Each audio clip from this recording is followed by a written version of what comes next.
ये अंदरूनी मामला है, हम लोग को क्या मतलब है। लेकिन कुछ लोग तो आप जानते ही हैं, लगातार हम लोगों के ऊपर बोलते हैं इसलिए कि उनको पब्लिसिटी मिलती है, लेकिन हम लोगों का उससे क्या मतलब।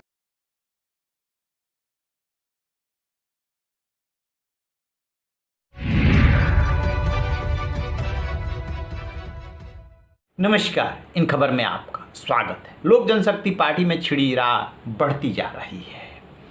जो प्रमुख हैं चिराग पासवान, उन्होंने एक 4 पेज की दर्द भरी चिट्ठी जारी की और साफ साफ उसमें लिखा है कि किस तरीके से नीतीश कुमार ने उनके पापा रामविलास पासवान के रहते हुए उनकी राजनीतिक हत्या करने की कोशिश की थी। 2005 से लेकर के 2020 तक उन्होंने लोक जनशक्ति पार्टी के विधायकों और सांसदों को तोड़ने का ही तो काम किया है। दलित और महादलित बनाया सिर्फ रामविलास पासवान की राजनीतिक हत्या करने के लिए। और अब 5 सांसदों को जो तोड़ने के पीछे मास्टरमाइंड है वो तो नीतीश कुमार और उनकी पार्टी ही है।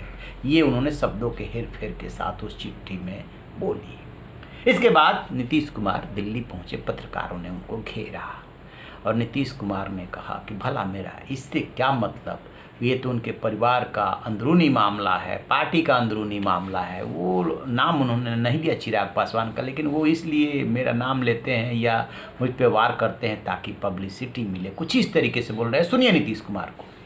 हमको उनके ऊपर कोई प्रतिक्रिया नहीं है, ये अंदरूनी मामला है, हम लोग क्या मतलब है। लेकिन कुछ लोग तो आप जानते ही हैं, लगातार हम लोगों के ऊपर बोलते हैं इसलिए कि उनको पब्लिसिटी मिलती है, लेकिन हम लोगों का उससे क्या मतलब, कोई मतलब नहीं। ललन सिंह मौजूद थे उस बैठक में, जब वो बैठक हो रही थी नहीं, बातचीत तो कोई भी करता है, आपस में मिलता है जुलता है, वो एक अलग बात है।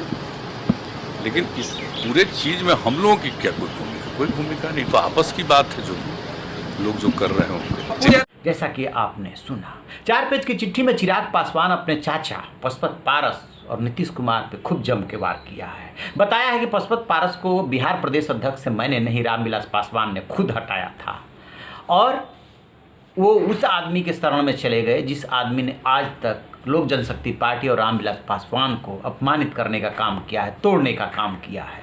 और फिर उन्होंने सिलसिलेवार गिनाया कि 2005 में जब 29 विधायक जीते थे तब तोड़ा, फिर दोबारा चुनाव हुआ तब तोड़ा, प्रदेश अध्यक्ष तोड़ा, फिर अभी 2020 में एक विधायक जीता उसको तोड़ा, अब 5 सांसदों को अलग कराया। खूब जम के करारा प्रहार। पशुपत पारस से सवाल पूछा है, आप कहते तो सही मैं अध्यक्ष पद भी छोड़ देता, मंत्री के लिए भी आपका नाम भेज देता। और फिर उन्होंने पूरी बात गिनाई है और कार्यकर्ताओं से जो है समर्थन मांगा है और ये यकीन दिलाया कि असली जो लोक जनशक्ति पार्टी हम ही है और हम ही रहेंगे। खैर, ये तो रही उनकी पार्टी, चाचा और नीतीश कुमार की बात। अब आते हैं उस भगवान राम और हनुमान की बात पे। चिराग पासवान जो है दर्द से भरे हुए हैं। उनका कहना है कि मैं 1.5 महीने टाइफाइड से पीड़ित था और इसी दौरान चाचा ने पीठ में चूरा ठोक दिया।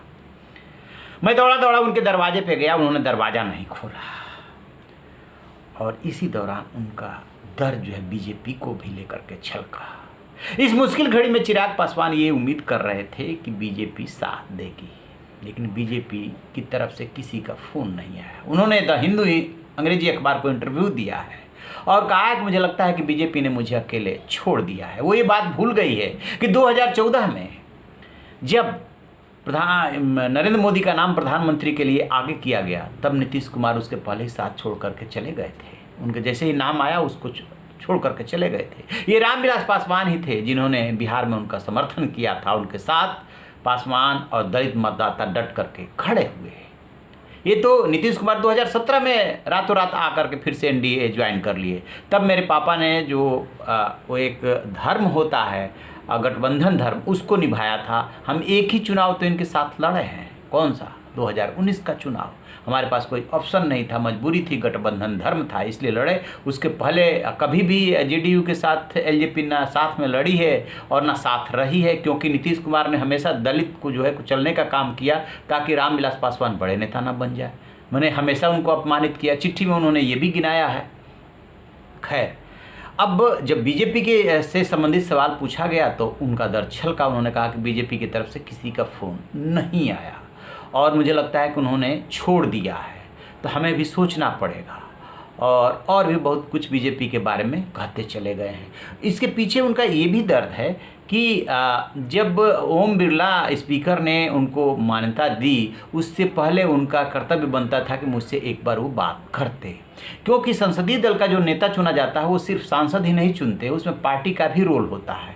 और इन लोगों ने कहा कि हमने 5 सांसदों की मीटिंग की और मिनट्स ले जाकर उनके सामने रख दिया और संसदीय दल का नेता उन्होंने मान लिया। ये गलत है।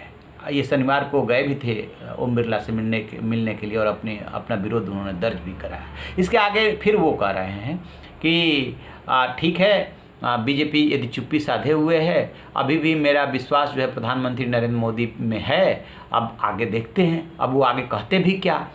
आपको बता दें कि बिहार चुनाव के दौरान जब वो जेडीयू के खिलाफ 135 कैंडिडेट उतार रहे थे और एनडीए से अलग होकर के चुनाव लड़ रहे थे, तब नीतीश कुमार पे तो वो वार कर रहे थे, लेकिन प्रधानमंत्री नरेंद्र मोदी को अपना राम बता रहे थे और खुद को हनुमान बता रहे थे, और ये उनका डायलॉग काफ़ी फेमस भी हुआ था। लेकिन वही हनुमान जब संकट में है तो राम नहीं पूछ रहे हैं। ये सवाल जब पत्रकारों ने पिछले दिनों उनसे पूछा था, तब उन्होंने ये कहा था कि वो हनुमान और वो राम क्या, यदि हनुमान को उनसे भगवान से मदद मांगने की ज़रूरत पड़े, मतलब क्या वो सब कुछ देख नहीं रहे हैं क्या। यानी कि कहीं ना कहीं ये भी बात अब चल निकली है कि क्या इस टूट फूट में बीजेपी की मौन सहमति है क्या, यदि खुला समर्थन न हो तो मौन सहमति है क्या, बीजेपी को इसमें कोई गेन हो रहा है क्या, वो सब संकेतों में बोल रहे हैं। हो सकता है कि आगे चल करके वो बीजेपी के प्रति हमलावर हो, और ये भी कहीं ना इन संकेतों से पता चल रहा है कि ऐसा नहीं है कि सिर्फ एनडीए ही उनके पास विकल्प है, और भी विकल्प उनके पास है। जैसा कि पता ही है कि महागठबंधन उन्हें लगातार ऑफर दे रहा है। ठीक है कि तेजस्वी यादव खुल के नहीं बोल रहे हैं, क्योंकि हमेशा कन्हैया और वो चिराग पासवान से डरते हैं कि लोग आ जाएंगे तो कहीं बड़े नेता ना बन जाए हमसे,